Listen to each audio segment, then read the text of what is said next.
What is up, guys? Welcome back to another video, and today is part 2 of the series where I'm making my own box art. At least that's what I did in part 1. Of course, you can see it in the background, and I have the box art which is attached to the box, but I haven't finished all the other sides, and I have a bunch of stuff that I need to do, like of course the back box art, which I need to take a picture for. Not like the front one.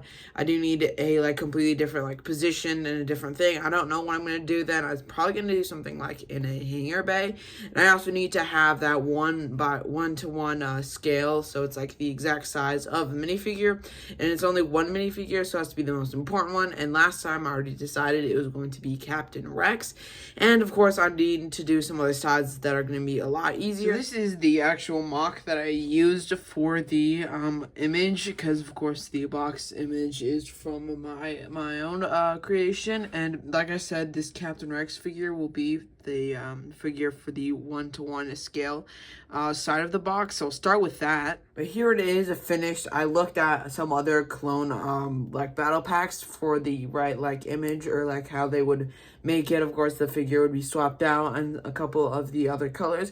Most of it is pretty open. I know there's some copyright stuff and all the other sets, all the other images and text that they put on it, but I mainly put the most important part, which is the Captain Rex figure, and I know it is really scuffed with all the tape on it, but here is that side down. I think I only need 2 more sides to go, including the back image art, so I'll do that one first because that's probably going to be the hardest. For the back image art, I really want it to be different from the front one, and the front one is obviously just the regular image. So what I'm going to do is I'm actually going to take off every figure and not have the actual Umbara, because of course it'll have a different background. I'll cut out the image and put on a different background.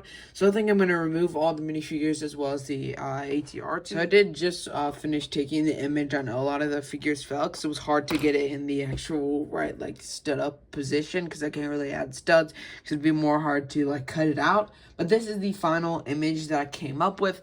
Now I have to print it out and tape it onto the back of the box. So of course this is what it looks like with the front side that I showed you, and this side over here, and I can flip it over here, and here's what it looks like with it actually on the box. I think this was actually from the Clone Wars, which makes it a lot better, and I like how it's completely different than the front side, because usually in a completely different position.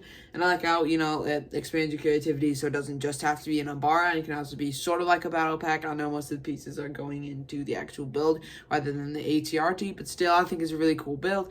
But now I can say this is a review of set 75101, the Battle of Umbara. This set is rated 18 up and has 315 pieces, which is usually how I start my reviews. Of course, if you haven't watched my channel, then you definitely want to check some of those out. But I have showed a little background on the piece count, then you can see that in my part 1 of this video, but I didn't really say what was up with the number of the box. If you don't know, most Star Wars sets start with the 7.5, and most of them have 5 numbers in the actual code. So of course I had to start with 7.5 and 101, of course, for my channel name. Technically the 18 plus isn't actually accurate again, because it would have a different positioning for all the information, and the box would look different. Of course, it would have a higher piece count. With that said, even though this probably doesn't look the best, it is a really cool part of my collection now. So I hope you guys enjoyed. Have an amazing rest of your day, and see you all in the next one.